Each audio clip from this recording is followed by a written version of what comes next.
Bienvenue dans La Voix des Puissantes, le podcast pour les femmes en quête de conscience, d'authenticité et de libération.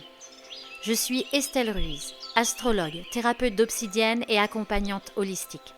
Mon rôle est de t'aider à te reconnecter à ta vérité et à ta puissance intérieure. Dans ce podcast, nous allons explorer l'astrologie, la mémoire transgénérationnelle et les archétypes féminins pour comprendre et dépasser nos blocages. Tu trouveras ici des outils concrets, des récits personnels et des rencontres inspirantes. La voix des puissantes, c'est la mienne, mais c'est aussi la tienne. C'est le murmure qui devient chant et que l'on offre au monde. C'est parti pour l'épisode du jour. Je suis très heureuse aujourd'hui dans La Voix des Puissantes de recevoir ma très chère amie Yasmine. Et on va vous parler d'un sujet qui nous tient à cœur, les cercles de femmes et notamment du cercle que nous avons créé toutes les deux. Donc aujourd'hui, on va vous parler de nos parcours, comment on a découvert les cercles de femmes, qu'est-ce qui nous a poussé aussi à finalement prendre cette place de, je dirais, je sais pas si c'est facilitatrice, parce qu'au final, le cercle, l'intérêt du cercle, c'est finalement d'être aussi au même niveau les unes des autres. Mais bon, effectivement, là, on a quand même, on apporte des choses, on guide les femmes qui viennent à nous. Et on vous fera aussi un petit bilan de cette année qui a été extrêmement riche dans les cercles de la rose. Je verrai même peut-être pour vous lire des témoignages de certaines femmes pour que vous vous rendiez compte à quel point c'est un espace bienveillant, sécurisant, transformateur et que c'est pour ça qu'on est là aujourd'hui pour vous en parler et que ça nous tient parfaitement à cœur. Alors j'avais envie évidemment de souhaiter la bienvenue à Yasmine. Comment ça va ? Merci Estelle, ça va très bien. Je suis très heureuse d'être là et de faire cette interview ensemble, cette transmission pour parler effectivement de ce sujet qui est extrêmement important. Et je pense que plus les femmes vont se réunir ensemble dans ce cadre, plus on va pouvoir s'apporter ce dont on a besoin et rééquilibrer un petit peu cette féminité qui nous traverse. Donc merci beaucoup de me recevoir. Voilà, on parle d'un sujet qui nous tient à cœur, le féminin, la féminité, au travers de ces cercles. Alors déjà, j'avais envie de te poser une petite question, peut-être que tu te présentes et que tu nous racontes un petit peu ton parcours. Quel est ton parcours de vie et qui t'a amené jusque-là ? Alors, à la base, moi je suis danseuse, donc j'ai dansé depuis que j'ai l'âge de 4 ans. J'ai commencé avec la danse classique. Et puis après, à un moment donné, je me suis un peu essoufflée dans cet art-là. Donc je suis partie aux États-Unis. J'ai rencontré la danse contemporaine, plus spécifiquement la technique de Martha Graham, donc une grande dame de la danse. Et là, ça a été une révélation pour moi extrême. Donc peut-être la seule chose à savoir sur cette danse, c'est qu'on vient vraiment travailler sur l'espace du bassin et sur la colonne vertébrale. Donc il y a énormément finalement qui se passe, même si à l'époque, je n'étais pas dans la conscientisation réellement de tous ces mouvements que j'ai dansé dans le corps. Mais ça a ouvert des espaces, en tout cas à l'intérieur de moi, de réflexion. Ça a été aussi une première rencontre avec les notions d'archétype. Ça a été une première rencontre aussi finalement avec le corps féminin incarné. C'est-à-dire qu'avant, dans la danse classique, on était vraiment dans un corps, j'ai pas envie de dire désincarné parce que c'est quand même une discipline extrêmement technique et il faut vraiment être présente dans son corps. Mais dans l'interprétation en tout cas, on va toujours chercher des choses très éthérées.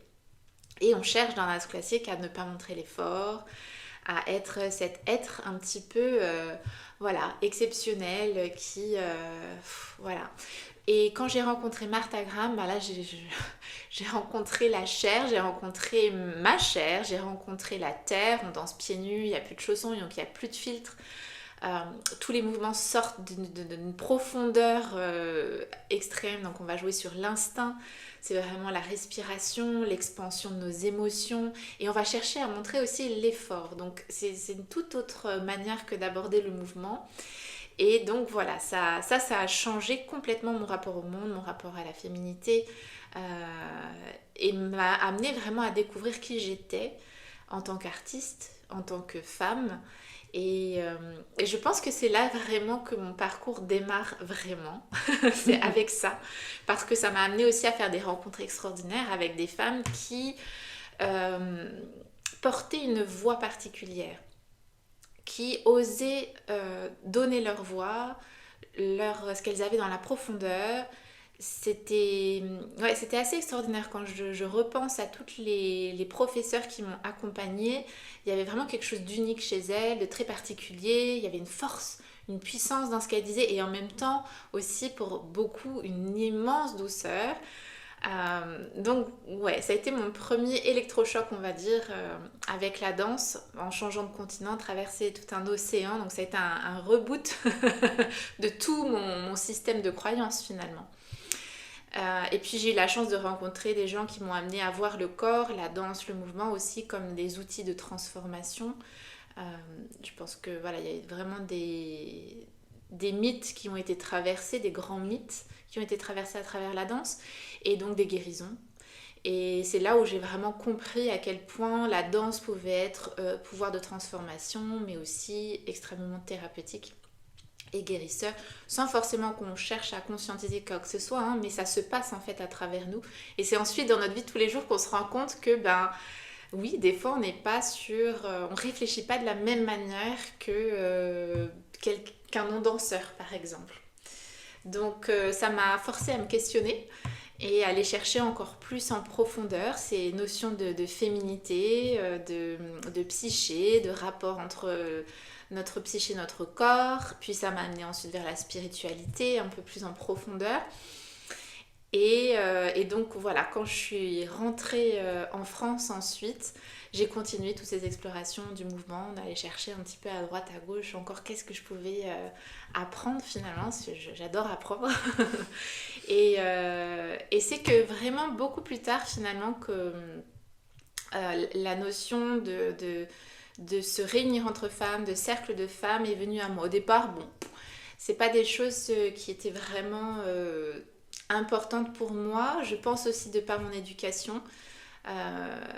Voilà, je trouvais pas forcément du sens dans se réunir entre femmes ou se réunir entre hommes.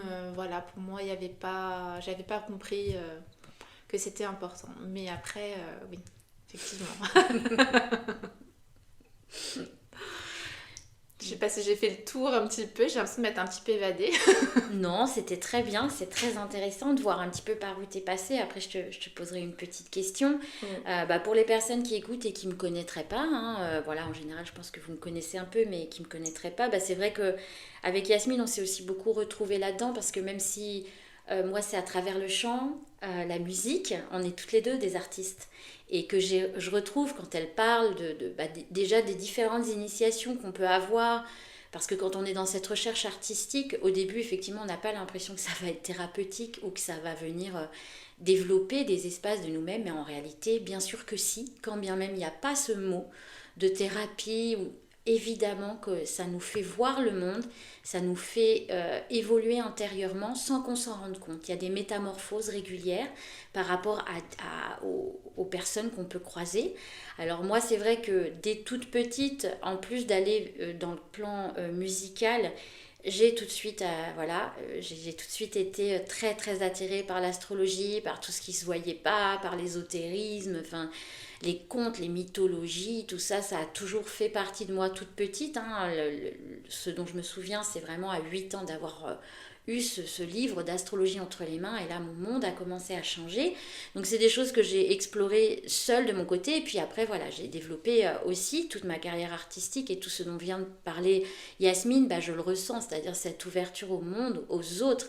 Et c'est pour ça que finalement la spiritualité aussi qui m'a suivie, avec lequel j'ai cheminé, où j'ai aussi appris des choses de moi-même, où j'ai été à la recherche, et dont beaucoup de travail autour du féminin, parce qu'à un moment je pense que là, en tant que femme, il y a vraiment une question qui se pose: qui suis-je en tant que femme? C'est quoi être une femme? C'est quoi le féminin?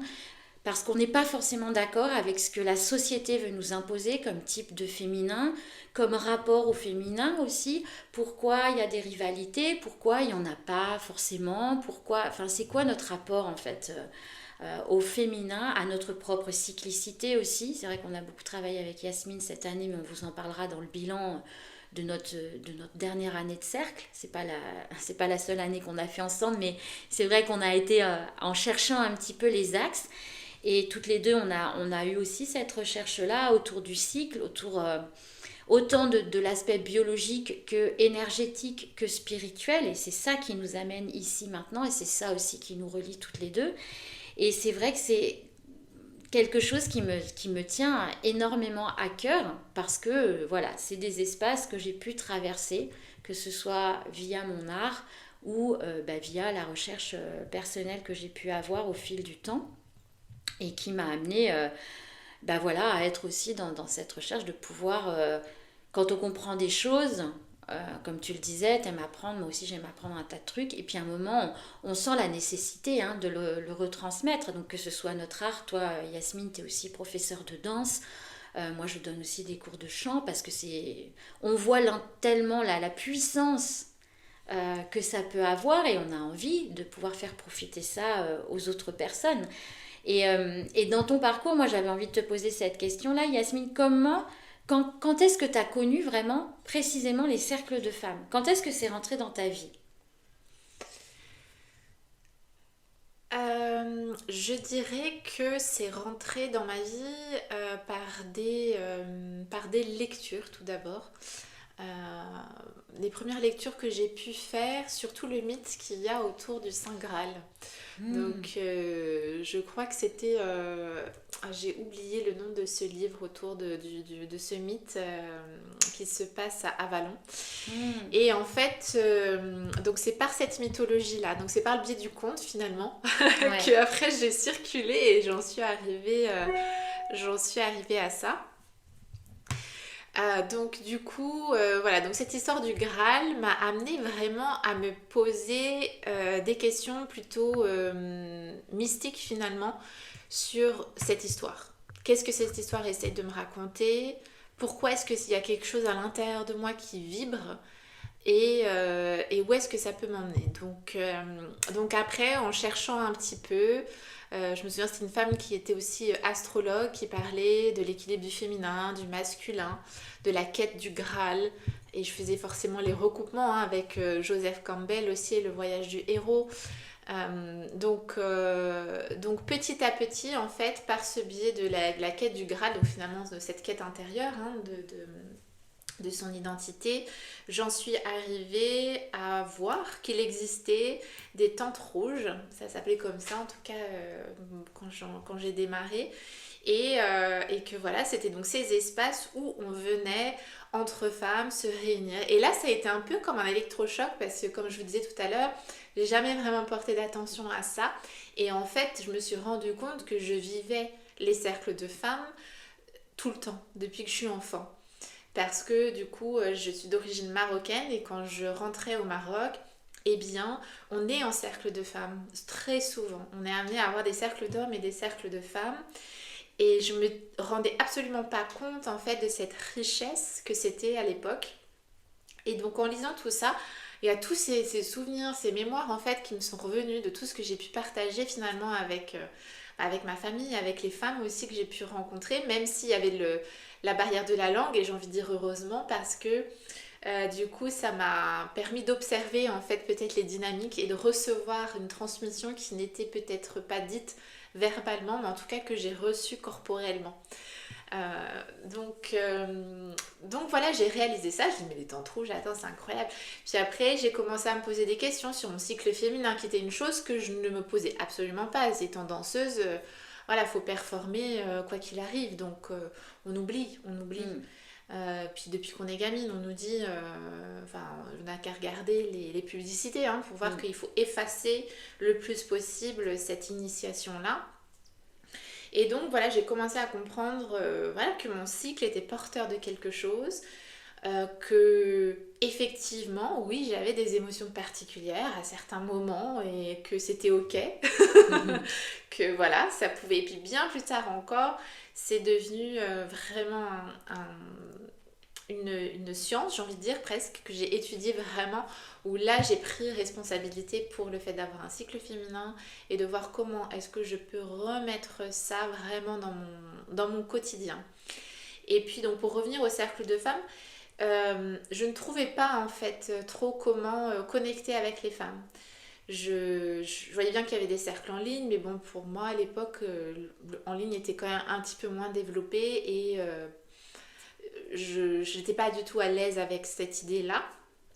Et puis j'ai cherché un petit peu autour de moi. Bon, je voyais des choses, mais je pense que j'étais trop timide en fait. J'osais pas trop y aller, pas y aller. Voilà, j'avais pas rencontré quelqu'un de confiance qui me disait allez Yacine, tu vas voir, c'est génial, on y va. Voilà. Donc ça a été très lent, hein, très très lent finalement. Et c'est que quand je suis revenue ici dans cette région que je me suis dit allez. Yasmine, vas-y, trouve un cercle de femmes et vas-y. Et là, j'ai rencontré pas du tout ce que j'aimais. Ça n'a pas du tout été une bonne expérience, pour être honnête.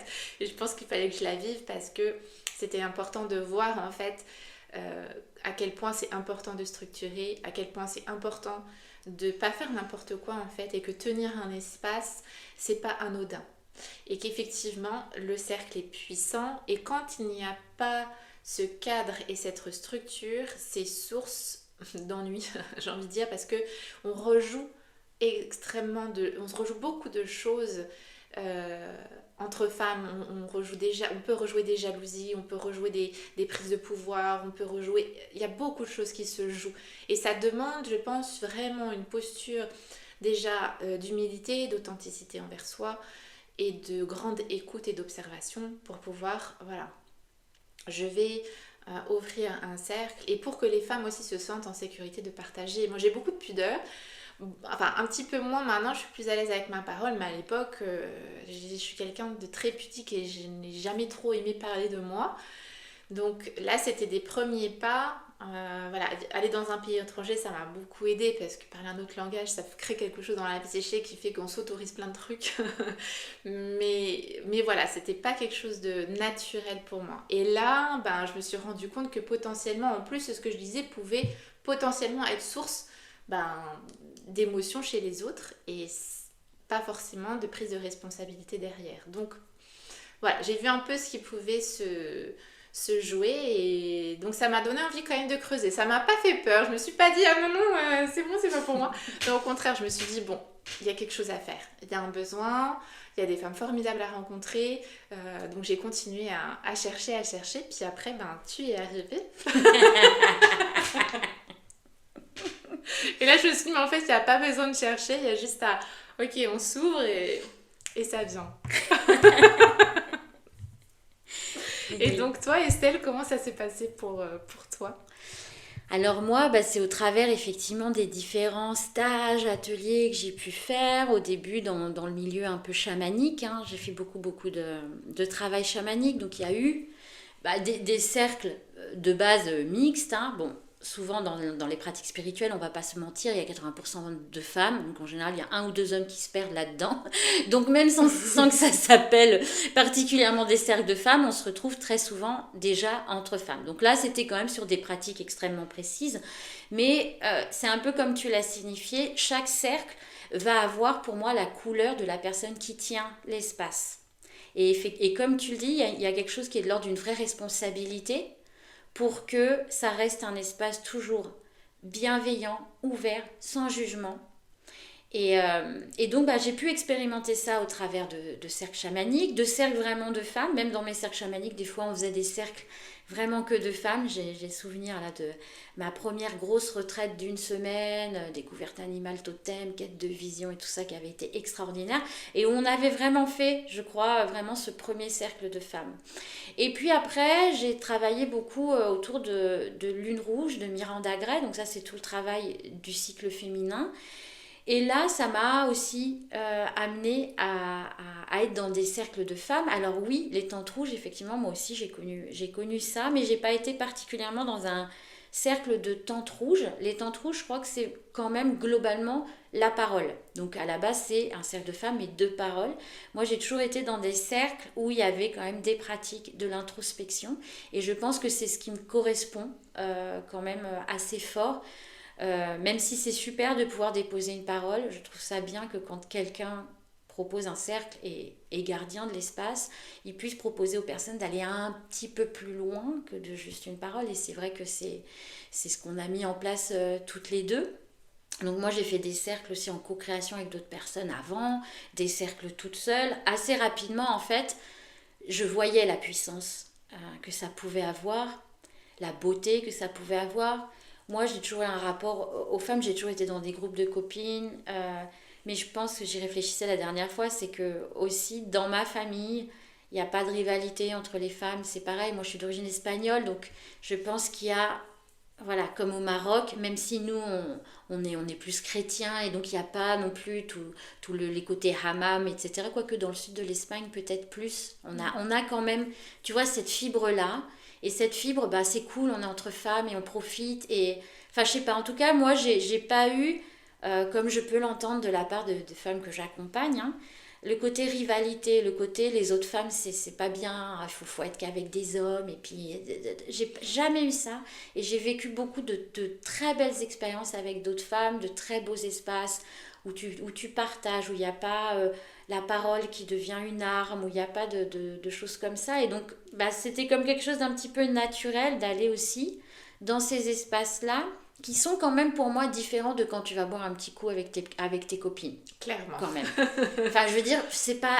Oui, avec des amis, tu peux aller dans des choses très profondes et avoir des partages profonds et c'est génial et ça te nourrit. Aller dans un cercle avec cette proposition-là où là, tu vas trouver des sœurs. Et la sororité, c'est pas forcément tes copines. Et ça, je trouve que c'est important. Mais tu accueilles l'autre dans sa nature, dans ce qu'elle est, dans ce qu'elle vit.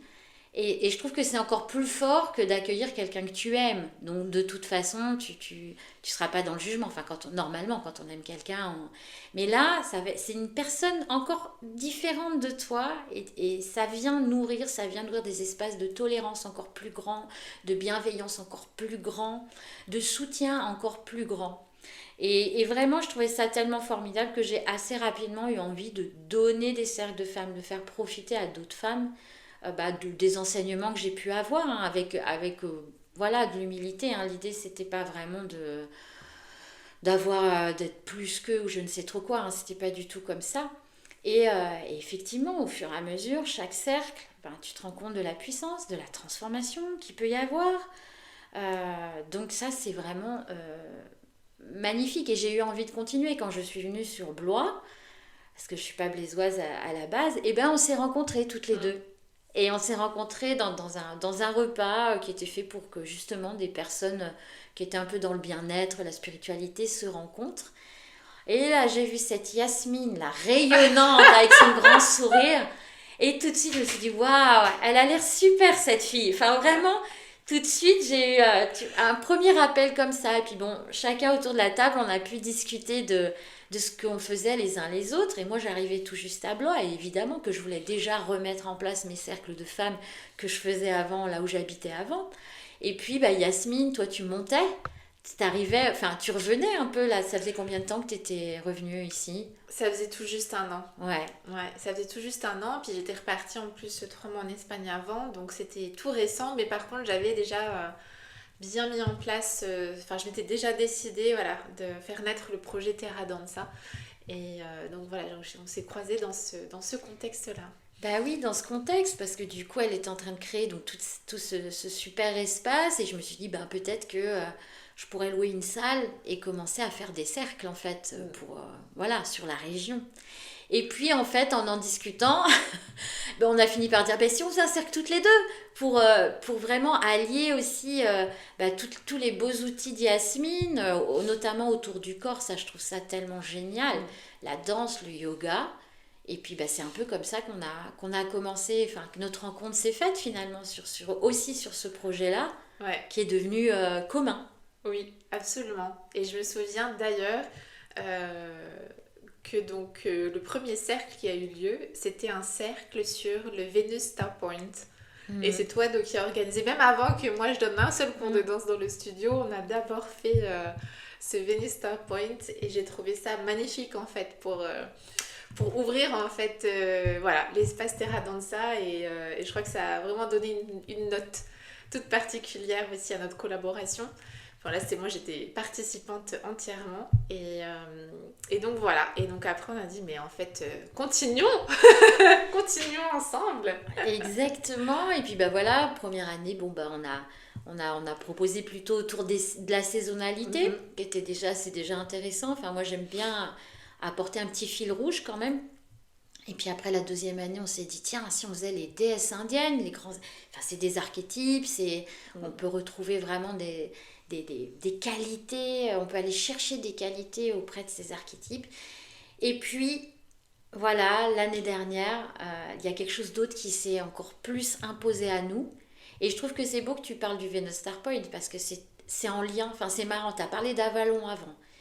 Il y a le Venus Star Point, il y a et là, les cercles de la rose, il y a toi, tout ton enseignement de Mirophore aussi, qui nous a fortement guidés vers cette énergie-là, et c'est l'énergie de Vénus. À Vallon aussi, il y a des prêtresses de la rose. Ouais. Toi, c'est plus du côté Égypte que tu as été chercher ces connaissances-là et ce travail autour aussi de cette lignée. Je ne sais pas si tu veux un petit peu en parler. Oui, avec plaisir. Parce que... Bah, c'est vrai que moi j'ai rencontré donc la lignée de la rose. En fait, je l'avais déjà rencontrée, mais je ne m'y étais pas encore reconnue. Et c'est que quand j'ai rencontré Unati que là, ça a été vraiment, ça a complètement bouleversé et changé ma vision encore une fois. J'ai rencontré une famille en fait. J'ai rencontré une famille dans laquelle je me reconnaissais. Et c'est là véritablement que j'ai compris le sens du cercle, que j'ai compris le sens de la sororité, de la véritable tolérance qu'il peut y avoir à travers toutes les religions. Je crois que c'est ça qui a été aussi tellement magnifique, c'est que dans ces espaces-là, dans cette lignée de la rose, donc qui est une tradition qui traverse toutes les grandes religions monothéistes.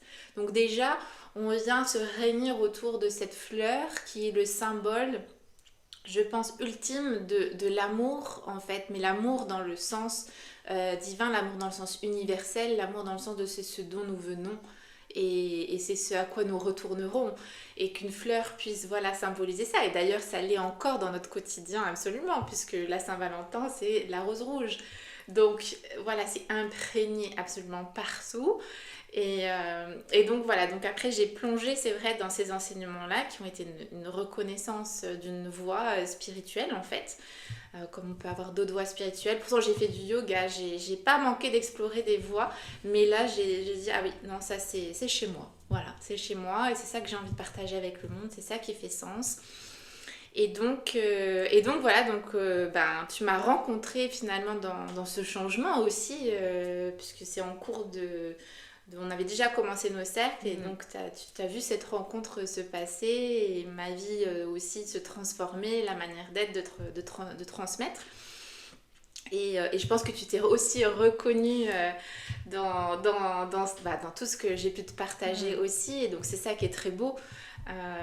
Et c'est ça aussi qui nous a donné envie, je pense, de dire ouais, en fait elle est là, c'est cette voie vénusienne en fait. Exactement. Qui nous relie depuis le départ, qui a été, c'est pour ça que j'ai dit, c'était la note de départ. Oui, mais c'est ça qui est incroyable, c'est quand on voit un peu toutes ces petites synchronicités à des moments où on n'a peut-être pas encore sens de ça. Et c'est vrai que moi j'ai pas du tout suivi les mêmes enseignements que toi, mais par rapport à l'astrologie, Vénus, bon, j'ai quand même été initiée au triangle d'Isis, et voilà, j'ai vu des vies antérieures qui me reliaient à ça. Donc c'est quand même vraiment intéressant. On se retrouve par des voies différentes, par des outils différents, mais pour la même cause en fait. Et je pense que c'est ça qu'on veut vraiment mettre au cœur des cercles de la rose. Et aussi tout ce côté artistique qui nous relie, en fait tout ce qui nous relie. Je crois que c'est vraiment ce qui fait partie de nos cercles, et qu'on va continuer à encore plus aller creuser et ramener encore plus du lien. Et c'est vrai que la base, c'est l'amour en fait. Et c'est ça qui est magnifique. Et oui, cette rose, pourquoi la rose et pourquoi c'est aussi relié à Vénus, qui est la planète de l'amour, c'est que la rose, sa forme, c'est comme le nombre d'or. C'est géométrique, hein, c'est ce fameux nombre d'or qu'on retrouve dans tout ce qui est beau et harmonieux dans la nature. Et c'est aussi le nombre d'or, on le retrouve aussi dans les mouvements planétaires de Vénus, dans le ciel. Donc c'est juste incroyable comme tout est relié sur cette terre et qu'on peut aller le chercher, qu'on peut aller chercher cette harmonie et cet amour dans la parole évidemment, mais aussi à travers du corps, à travers de l'expérience, à travers de ce qui ne se dit pas, de ce qui ne se voit pas. Tout comme tu as pu le vivre toi dans les groupes de femmes quand tu allais au Maroc dans ta famille et que, ok, tu comprenais peut-être pas encore l'arabe à cette époque-là, mais il y a tellement de choses qui se vivaient au-delà des mots. Oui, puis il y avait toujours de la danse, il y avait du chant, il y avait évidemment, oui, avec les ramen, donc l'eau, la purification par l'eau, l'eau de rose en permanence, le henna, donc tout ça, c'est des odeurs aussi, donc c'est des choses très, comment dire, sensuelles, qui s'éprouvent dans la chair finalement. Donc ça s'imprime quelque part. Ça s'imprime dans le corps et ça ressort ou pas. Mais moi je pense sincèrement que quand voilà, ça mature, on est comme des bons gâteaux là. Et un jour, pouf, voilà, il y a une certaine recette qui se vit à l'intérieur et qui donne aujourd'hui les cercles de la rose. Et j'aime beaucoup cette image de la rose aussi dans sa spirale en fait, parce que c'est aussi ça qui vient aussi nous donner l'indication que nous pouvons rentrer dans ce processus initiatique de marcher vers quelque chose de commun en fait, qui est donc l'amour, et donc aussi après de ressortir de ce labyrinthe. Donc voilà, donc d'apprendre à faire ce chemin vers notre centre finalement, et apprendre aussi à en ressortir et peut-être à distribuer. Peut-être que c'est ça aussi le chemin qu'on a fait. On est allé au centre et aujourd'hui on en ressort et on ramène d'autres personnes au centre. Et exactement. Ainsi, voilà, et tout se multiplie. Et peut-être qu'on ne sait pas, mais on est en train de dessiner cette rose vénusienne qui se dessine dans le cosmos ici sur Terre. Mais oui, et puis là tu parlais des sens, effectivement, je pense que c'est les 5 sens, et en fait, elle crée Vénus dans le ciel un pentagramme. Elle crée une étoile à 5 branches. On en revue. Enfin voilà, c'est magnifique à quel point voilà, ça fait sens et ça se crée. Et cette année, on a vu, cette année, on a mis en place ces cercles de la rose. On a décidé de faire 5 cercles dans l'année, déjà pour voir un peu comment ça se passait. Et on a vu déjà les transformations, les métamorphoses des femmes qui nous ont rejoints. On a eu vraiment des libérations, des prises de conscience, aussi des personnes qui ont réussi à beaucoup plus exprimer qui elles étaient au sein du cercle et en dehors. Oui, moi ce que je vois vraiment, c'est qu'on a eu peut-être au départ des femmes qui sont arrivées un peu timides, qui étaient là parce qu'elles avaient vraiment senti que c'était bon pour elles, mais qui ne savaient pas vraiment pourquoi. Ça revient souvent. Je suis là, mais je ne sais pas trop pourquoi. Et en fait, c'était magnifique de voir tout au long de l'année ces femmes qui se sont complètement déployées. À la fin, peut-être au départ, on a prévoyé des cercles et puis on remplissait finalement, toi et moi, beaucoup. On remplissait par la parole, on remplissait par les expériences, etc. Parce qu'il n'y avait pas beaucoup d'expression au départ. Et plus l'année passait, et plus il y avait ce déploiement de l'expression. Et ça, je crois que c'est magnifique parce que nous, on a pu profiter finalement, se dire, bon voilà. Et ça, c'est beau. Fallait raboter, fallait se dire, finalement, on enlève quoi là? Parce qu'on en a prévu encore trop. Ouais, c'est ça. Dernier cercle, on n'a même pas pu tout faire parce que il y a eu beaucoup de prises de parole et ça, je crois que c'était un vrai cadeau. Ah ouais, c'était vraiment super. Et j'ai envie de vous lire juste un des petits témoignages qu'on a eu après parce que on crée aussi un groupe WhatsApp pour garder le lien.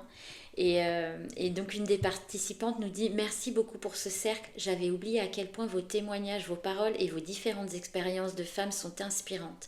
Je m'en suis pleinement nourrie ce matin et j'attends déjà impatiemment la prochaine fois que je pourrai me joindre à vous. » Donc c'est, voilà, nous on lit ça, on est hyper heureuse de voir, c'est aussi ça, c'est aussi s'inspirer les unes des autres, c'est se soutenir aussi dans ce qu'on traverse. Et du coup, c'est vrai que cette année, on a envie de donner encore plus et on a décidé on va vous parler un petit peu de ce qui va se passer cette année, enfin en tout cas de la forme qu'on veut donner à ce cercle. Donc ce sera un cercle qui sera de septembre à juin. Il y aura 10 cercles dans l'année, un par mois. Et pour permettre en fait à des femmes qui n'habitent pas forcément Blois ou aux alentours, on a décidé de proposer 2 formules. Donc il y a une formule vraiment complète où il y a les 10 cercles de l'année, 5 en présentiel à Terra Danza à Blois et 5 en ligne. Donc il y aura une alternance, ça permet aussi et à la fois de garder encore plus le lien que quand c'est tous les 2 mois, de soutenir le processus. Et à la fois que ça puisse être aussi plus facile pour certaines femmes par rapport au déplacement. Et à côté de ça, s'il y a des femmes qui habitent plus loin que Blois et qui ne peuvent pas se déplacer, on va proposer une formule sur les 5 cercles en ligne avec la possibilité, quand les personnes le sentent, de nous rejoindre en présentiel. Donc le nombre de femmes est limité, on va limiter à 12 femmes. Sachez qu'à l'heure d'aujourd'hui, il ne reste plus que 7 places déjà. Vous aurez tous les liens, les renseignements en légende et l'inscription qui se fera sur le site de Terra Danza. Yasmine, est-ce que tu veux rajouter quelque chose ? Je pense que j'ai simplement envie de rajouter que les cercles de la rose, c'est vraiment des espaces de douceur où j'insiste un petit peu sur le fait, effectivement, que c'est pas que de la parole, qu'il y a vraiment un apport expérientiel. On vient travailler sur le corps, que ce soit par la danse, que ce soit par le chant, que ce soit par les odeurs. Voilà, il y a vraiment cet équilibre entre parole et expérience corporelle non parlée, parce que la communication non verbale est extrêmement importante. Et donc oui, on va explorer les langages aussi symboliques qui parlent directement à notre inconscient, à notre psyché. C'est ça qui est extrêmement intéressant. Et tous ces espaces n'ont pas besoin de mots. Et il y a quand même les mots pour vraiment actualiser la transformation ou la libération. Voilà. Ben oui, on va utiliser en fait nos univers avec Yasmine qui je pense sont assez riches pour continuer à nourrir ces espaces-là qui nous tiennent à cœur avec tout ce dont on vous a déjà parlé juste avant. Donc je suis ravie d'avoir pu recevoir Yasmine et puis voilà, vous avez pu l'entendre, connaître un bout de son histoire aussi. Et on vous dit à très bientôt. On espère vous rencontrer. Donc n'hésitez pas s'il y a des questions, s'il y a des commentaires, que ce soit sous cet épisode-là, que ce soit sur Instagram, à venir nous voir. Et à très vite. Je sais pas si voilà. Qu'est-ce que tu veux dire ? Merci. Merci. Merci Estelle de m'avoir invitée. Et voilà, j'ai déjà hâte de notre prochain cercle, même si c'est encore que dans 2 mois. C'est vrai qu'on est déjà bien au taquet. Quand on a vu la fin de l'année, là, ça nous a électrisés et on est vraiment, on a tellement hâte. Et puis des collaborations comme ça, c'est tellement rare que j'ai à cœur de continuer à faire vivre cette amitié, cette sororité et cette collaboration artistique et professionnelle. Ah oui, moi aussi. Trop bien. Et puis on vous réserve certainement une petite surprise aussi. Avec un stage en présentiel, oui, exactement, une retraite à la fin de l'année aussi. Du coup, il y aura quelque chose de spécial par rapport aux femmes qui nous suivront dans les cercles tout au long de l'année. Bon, voilà, on vous en reparlera. On est en train d'élaborer tout ça. Donc, à très très vite. J'espère que cet épisode t'a plu. S'il a fait écho en toi, je t'invite à t'abonner pour ne rien manquer des prochaines aventures de la Voix des Puissantes. Et si tu penses qu'il peut aider une amie, n'hésite pas à le partager. Pour continuer la conversation, rejoins-moi sur Instagram, @EstelleRuizAstro. J'ai hâte de te lire et de découvrir tes réflexions. Tu peux retrouver toutes mes ressources sur mon site internet ou via mon Linktree dans la description de cet épisode. Je te dis à très bientôt, ici ou ailleurs.